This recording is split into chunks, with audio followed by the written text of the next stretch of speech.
Hello everyone and welcome back to another video. So in the last video I added this no catch argument to the to_tick management command, and so down here I pass it into the catch argument to this make tick method, and then in the metrics file I added this tick equals none, which is a default value, and this lets me do this line here where I go self.tick. So in this, this is the uptime metric in the poll method. Before it was just calculating the uptime according with respect to the date time now, but now I changed it so that it's doing it with respect to this self.tick if self.tick is set. Otherwise, it just uses date time now, and then everything else is the same. And so this just gives me a more accurate uptime. And then down here, I set these attributes.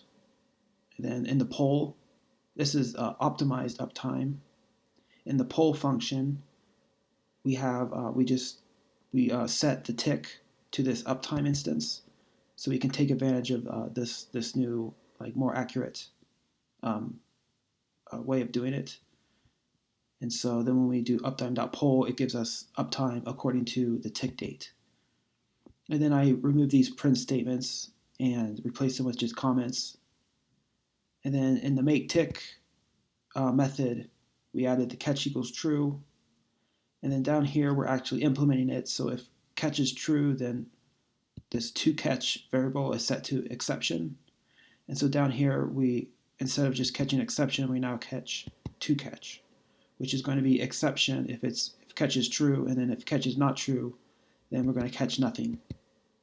And so that way, if this catch is false, then it won't catch anything, and it'll let the bug persist, and it'll let me see the trace back. And then also in the make graphs page, I removed this call, the plotly.newplot, and I replaced it with just this function of make graph. And then up here I define make graph, and it just calls plotly.newplot. So I just added just a redirection. I redirected the code into just a different file. And in this video, I'm going to modify this function right here. It says make graph. Right now, the traces is just kind of hard coded. And what I'm going to do is I'm going to move this off of here, and I'm going to add it to the metric class. So I'm going to just say traces equals not that. Traces will equal this, and then this will get except for x and y, because that's going to be this is basically just like the arguments that define how the graph is going to be rendered, and this will be passed on to this right here. So right here it'll just be like metric dot traces, like that. And also we want to have this be x and y.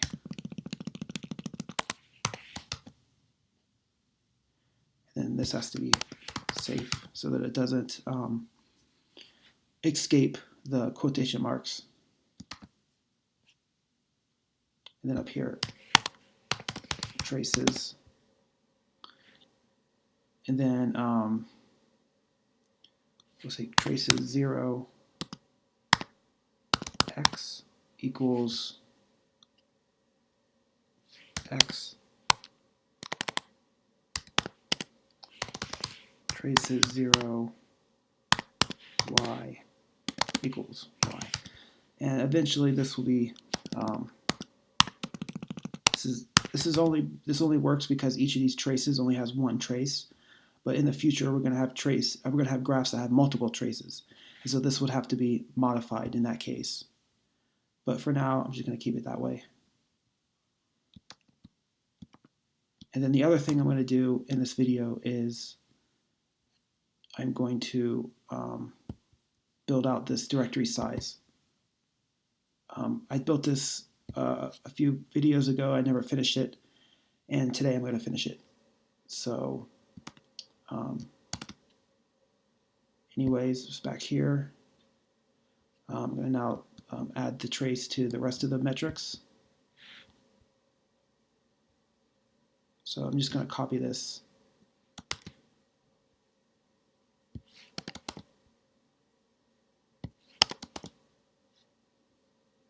And then, yeah, this will just be the default type scatter. We can also add other arguments to this, other items here to enable different features. But for now, I'm just going to keep it like that. So now we got to test it. So go to the thing here, refresh, and that worked.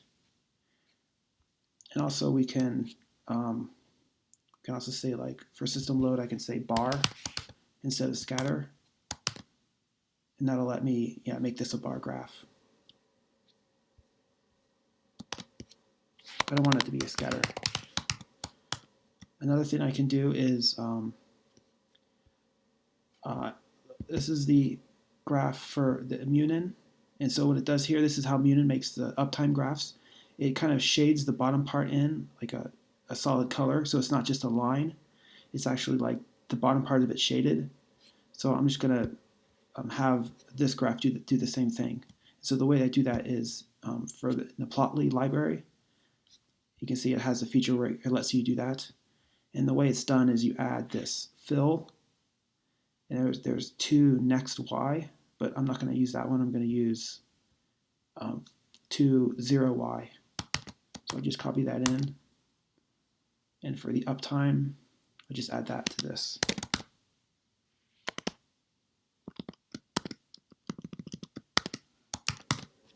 And now it should fill in.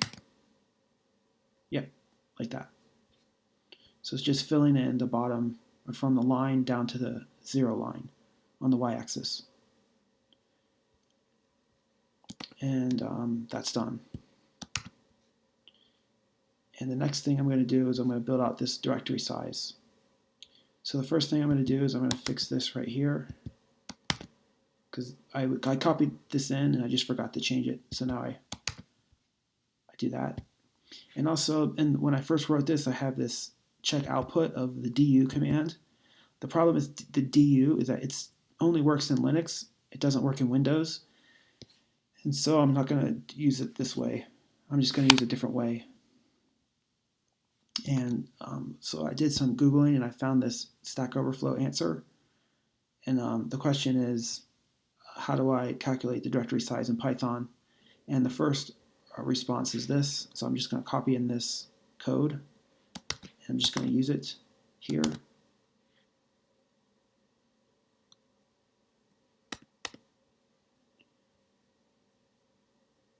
And instead of return total size, I'll just say results directory equals total size.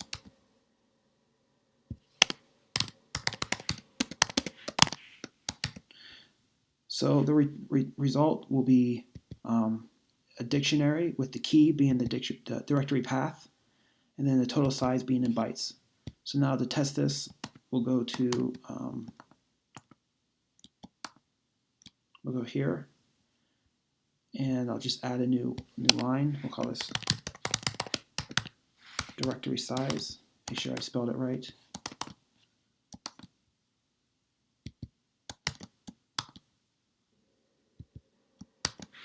And it takes one argument, and that is a list of directories. So the directory will be, actually I'm going to do this in the shell.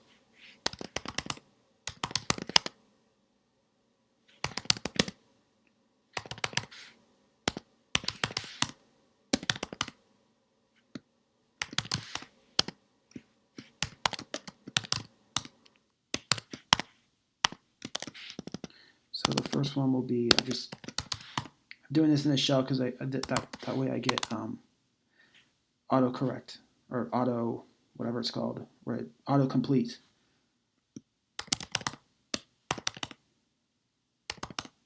So the first one I'm going to track is the Git directory. And then the second one I'm going to track is the just the module directory.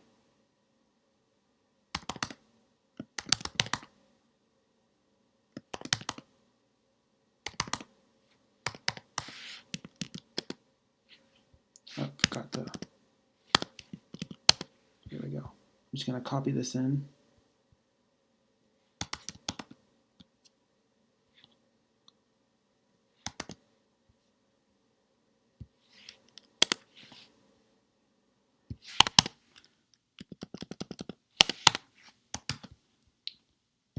So now we'll test it.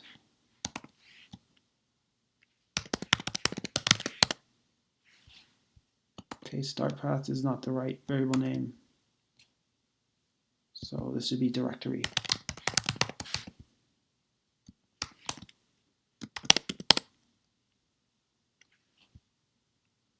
I think I forgot a comma. Yeah.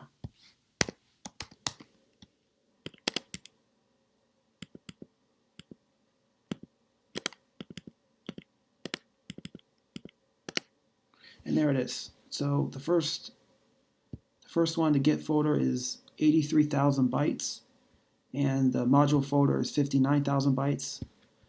And then we're going to save this, but there's one more thing I want to do. So this is a really long path, and there's no sense in storing this entire path for every tick. So instead, I'm going to the key for that dictionary is going to be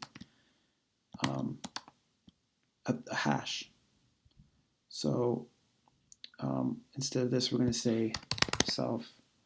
We're going to call it a mini hash.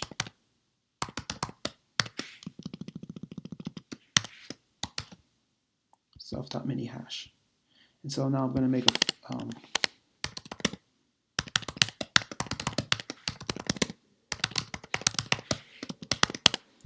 so to do this, I'm going to import hashlib.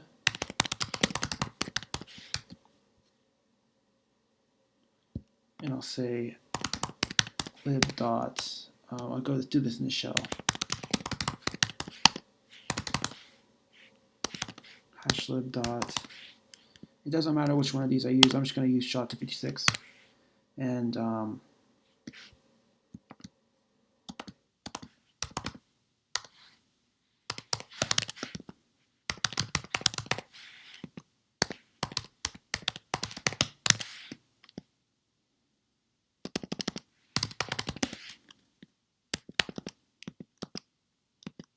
then we're going to take the first 6 bytes.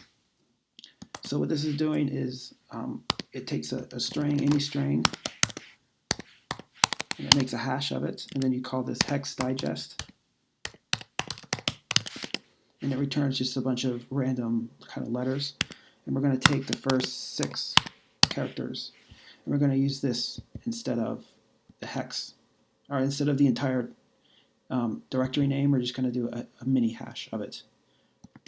So instead of storing like 50 characters, it's only going to store 6 characters. So now we'll test it.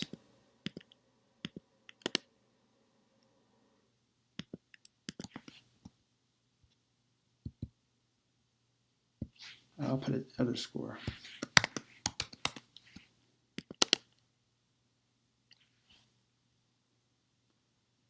I spelled it wrong.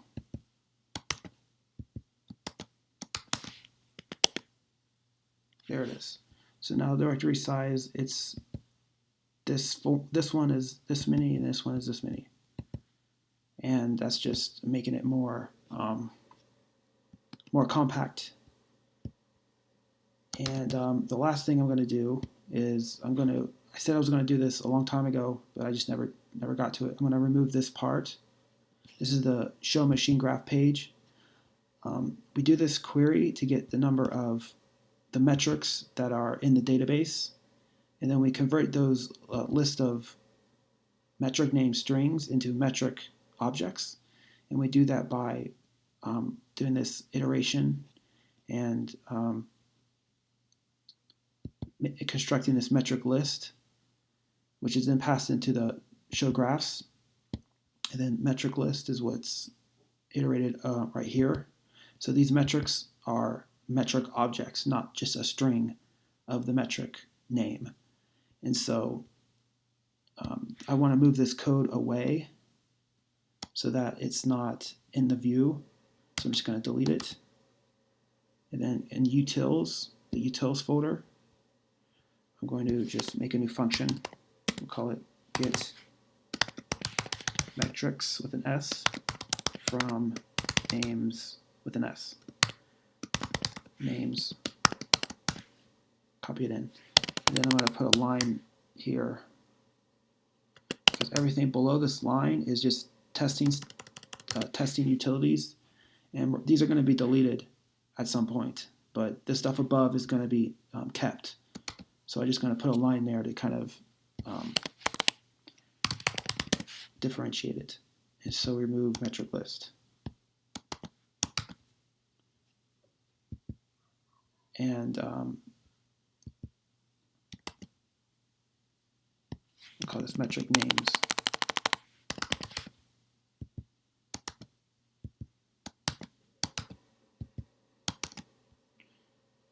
And then up here, yeah, this isn't used anymore, so just remove that and put this here. And then that will be a call to this. You pass that in and do that.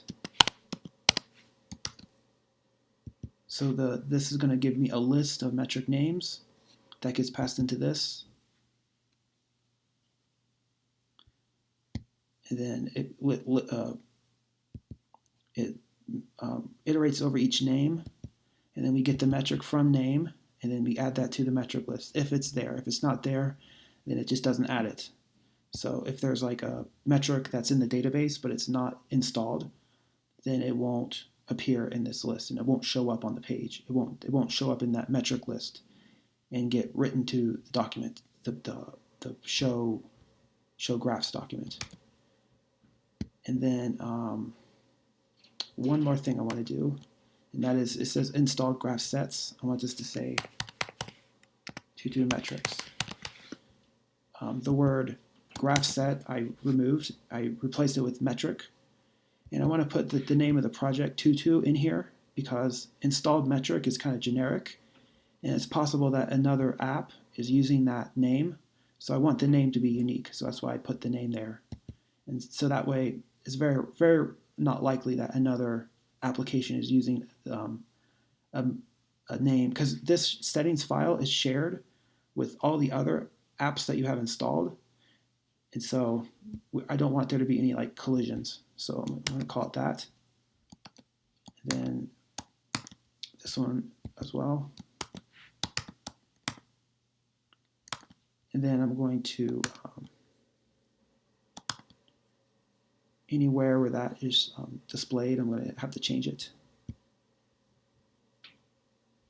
which I believe is anywhere where settings is imported. I think utils. Yeah, right here. I think this is the only place it's used.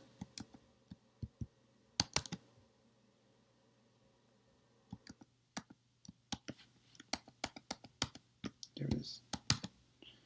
And that'll be all for this video. In the next video, I will be, I'm going to do more updating to this right here. I'm going to eventually add this matrix, and then get rid of these AJAX calls. So instead of pulling it as an AJAX, it will just pull from this matrix, and the matrix will have all of the data for all the graphs, and that way we don't have to send in the X values multiple times. It's just one list of X's, and all of the graphs share those X's. So now I'm going to commit.